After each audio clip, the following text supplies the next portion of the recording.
जय हिंद, वंदे मातरम दोस्तों। The pride of India में आपका एक बार फिर से स्वागत है। और पिछले वीडियो को आपने जितना प्यार दिया, जितना सपोर्ट दिया, उसके लिए बहुत बहुत धन्यवाद आपको। और आज का जो वीडियो है, ये जो टॉपिक है, ये देश के इमोशन और देश के इतिहास से बहुत करीब से जुड़ा हुआ है। आपने थंबनेल देख के अंदाज़ा लगा ही लिया होगा, लेकिन फिर मैं आज उसको एक्सप्लेन करूँगा। ये बहुत ही ज़रूरी टॉपिक है और अगर लाइफ में सक्सेस होना है, कामयाब होना है, आगे बढ़ना है, बदलाव लाना है, तो ये टॉपिक को समझना बहुत ज़रूरी है। आइए समझते हैं इस टॉपिक को। इतिहास में जब कभी भी किसी व्यक्ति ने या किसी संगठन ने किसी बड़े बदलाव के लिए या किसी बहुत बड़े क्रांति के लिए या किसी उद्देश्य के लिए एक विजन बनाया, एक मकसद बनाया, तो उसने एक जरूरी काम सबसे पहले किया। और वो काम है, उसने एक बहुत ही महत्वपूर्ण स्टेटमेंट दिया समाज में, या तो बहुत ही ताकतवर या एक उद्देश्यपूर्ण नारा दिया, स्लोगन दिया। और वो नारा, वो स्लोगन, वो स्टेटमेंट उस इंसान को उसके उद्देश्य में, उसकी कामयाबी में, या फिर जो भी वो करना चाहता है वहाँ तक उसको पहुँचाने में बहुत बड़ी रोल निभाया और उसको वहाँ तक पहुँचा भी दिया। पर ये बात हम आपसे क्यों कह रहे हैं, इसको समझना पड़ेगा। जैसे आप सभी जानते हैं, जैसे गांधी ने क्या कहा, अंग्रेजों भारत छोड़ो। तिलक जी ने कहा कि स्वराज हमारा जन्म सिद्ध अधिकार है। नेताजी सुभाष चंद्र बोस ने क्या कहा, तुम मुझे खून दो, मैं तुम्हें आजादी दूंगा। जय हिंद, वंदे मातरम, ये सब नारे निकल के आए, ये सब स्लोगन निकल के आए, जिसके वजह से ये जो स्लोगन होते थे, ये लोगों के दिलों से करीब से जुड़ा हुआ करते थे और दिलों में जोश और ऊर्जा का संचार हो जाया करता था। आज भी, वर्तमान में भी देखा जाए तो बहुत से ऐसे संगठन है, लोग हैं जो अपने एक स्टेटमेंट को, अपने की स्लोगन को बोलते हैं, जो बहुत ही पॉजिटिव संकेत होता है। जैसे कि बहुत से लोग बोलते हैं अखंड भारत बनाएंगे, या फिर बहुत से लोग बोलते हैं, संदीप महेश्वरी जी बोलते हैं आसान है। ऐसे बहुत से लोग हैं जो एक स्लोगन बोलते हैं, जिसके वजह से माहौल में, उनके आसपास के माहौल में एक पॉजिटिविटी क्रिएट हो जाती है। इससे हमें और आपको क्या समझना है, ये समझना बहुत जरूरी है। जैसे जब कभी भी इस देश में बड़ी बड़ी प्रॉब्लम को सॉल्व करने का किसी ने मकसद बनाया, विजन बनाया, तो उसके मन में एक कॉमन बात जरूर उठती थी, और वो उठती थी, वो एक स्लोगन जैसा है। और उस स्लोगन का नाम हमने थंबनेल पे ऑलरेडी लिखा हुआ है, लेकिन उस स्लोगन को हम बताते हैं। उस स्लोगन को कहते हैं नेशन फर्स्ट, देश पहले। हर बात में देश पहले। अगर आज के डेट में आप जिन लोगों से भी प्रभावित हैं इस दुनिया में, चाहे वो कोई भी हो, जिनसे भी, आप वो टीचर हैं या फिर इन्फ्लुएंसर हैं, कोई भी है, उनसे प्रभावित है, तो आप उनका मोटो देखते होंगे। उनका एक सीधा सा मोटो है कि उनके जेहन एक बात हमेशा गूंजती रहती है, देश पहले, नेशन फर्स्ट, देश पहले, नेशन फर्स्ट। उनके हर एक क्रियाकलाप में, उनके हर एक एक्शन में, उनके हर एक उद्देश्य में यही दिखाई देता है, नेशन फर्स्ट, नेशन फर्स्ट।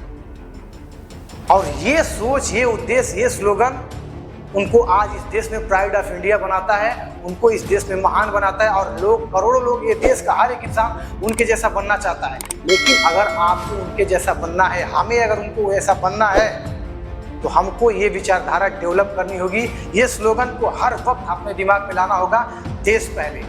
कभी भी आप कुछ भी करिए, आप चाहे किसी भी वर्ग से, अगर आपको लाइफ में कुछ करना है, आगे बढ़ना है, चाहे जॉब करनी हो, चाहे बिजनेस करना हो, चाहे स्टार्टअप करना हो, चाहे इस देश के लिए कुछ करना हो, जिस तरह इंडियन आर्मी बिना सोचे समझे अपनी जान की परवाह किए 24 घंटे मुस्कुराते हुए सीने पे गोलियां खाते हुए मरते हैं, क्योंकि उन सभी का यही स्लोगन होता है, देश पहले, देश पहले।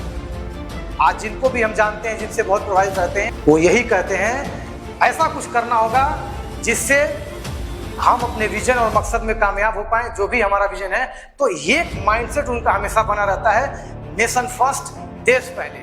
और आज इस वीडियो के माध्यम से मैं आप सभी से कहना चाहता हूं, हम अपने विचारों को एक ऊर्जा, एक उद्देश्य, एक दिशा देने के लिए स्टेटमेंट पेश करते हैं। और वो स्टेटमेंट है, वो नारा है, वो स्लोगन है, द नेशन फर्स्ट, देश पहले।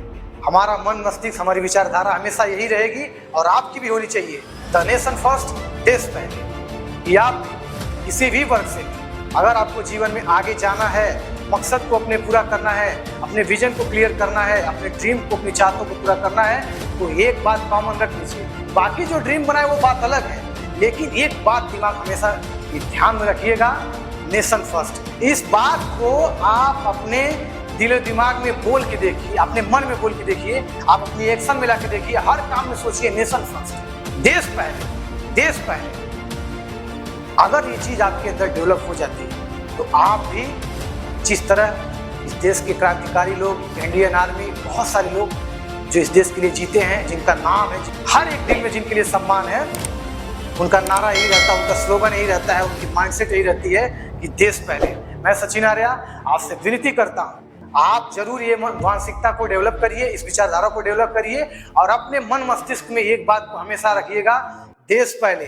अगर इस बात को डेवलप कर ले गए, आपको ये इतना ऊर्जा देगा, इतनी एनर्जी देगा, इतना जोश, इतना मोटिवेशन, इतना इंस्पिरेशन देगा कि आप भी एक न एक दिन अपने विजन और मकसद में कामयाब हो जाएंगे। जिस तरह सुभाष चंद्र बोस, महात्मा गांधी, भगत सिंह, ये लोग जिस तरह अपने विजन में, मकसद में इस देश को आज़ाद कराने के लिए कामयाब हुए, आपका भी कोई न कोई विजन, मकसद, ड्रीम होगा। उसको पूरा करना तो सबसे पहले एक स्लोगन आप खुद अपना डिसाइड करिए कि एक ऐसा मैं स्लोगन बनाऊंगा, एक स्टेटमेंट बनाऊंगा और उस स्टेटमेंट को सुबह उठते ही उस स्टेटमेंट को पढ़ूंगा या अपने दिल में एक बार, दो बार, तीन बार, चार बार दोहराऊंगा और उस पे कायम रहने की कोशिश करूंगा कि जो मैं बोल रहा हूं, जो मैं स्टेटमेंट दे रहा हूं, उस स्टेटमेंट पे मैं हमेशा कायम रहूंगा। ये सोच जब डेवलप हो जाएगी, जो अपने विजन बनाया था, ये स्लोगन, ये नारा मुझे वहां तक पहुंचा चुका है। बाकी मैं मिलता हूं नेक्स्ट वीडियो में, तब तक के लिए आपसे ये उम्मीद करता हूं कि आप नेक्स्ट वीडियो आने तक एक अपना स्लोगन, एक अपना स्टेटमेंट, एक अपना नारा डिसाइड कर लेंगे, जो आपको आपके विजन, आपके मकसद, आपके ड्रीम तक, आपकी सफलता तक पहुंचाएगा। मेरे हाथ में जितनी ताकत थी उतनी ताकत लगा के आप तक ये वीडियो पहुंचाई है। आपके हाथों में उतनी ताकत है कि आप इस वीडियो को हजारों, लाखों, करोड़ों लोग तक पहुंचा सकते हैं। जहां तक ये जाना चाहिए वहां तक पहुंचा सकते हैं। अभी के लिए जय हिंद, वंदे मातरम। मिलते हैं फिर से नेक्स्ट वीडियो में। धन्यवाद।